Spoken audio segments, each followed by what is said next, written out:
dhe do t'i përgjigjim pozitivisht kësaj ftese. Unë sot kam marrë një letër ftesë për takim me kryetarin e Lëvizjes Vendosje zoti Kurti në formatin 1+1. Pra këtë herë të takohemi 2-2 dhe do t'i përgjigjim pozitivisht kësaj ftese. Besoj që kohën e takimit do të aranjojnë ekipet tona, por ky le të jetë një takim i parë dhe po ashtu do takohemi dhe do të provoj takohemi dhe me liderët tjerë të partive politike dhe të PDK-s e AK-s për të parë dhe kuptuar dhe pozicionet e tyre. Në këtë fazë du ta bëj publike për gjithë vendin që ky është komunikimi i parë që kemi pas deri më tani.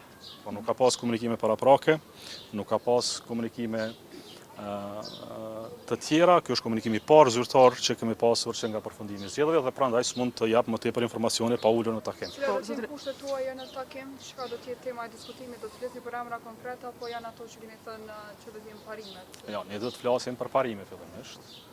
Pra parimet e LDK-s tashmë janë bërë publike, kemi bërë publike disa herë, që do të flasim për një trajtim gjithëpërfshirës të gjitha institucioneve, brenda kësaj gjithëpërfshirësje të ketë balancë mes palëve që i ndërtojnë institucionet. Por duhet parë dhe dëgjuar dhe palët tjera se çfarë mendimi kanë.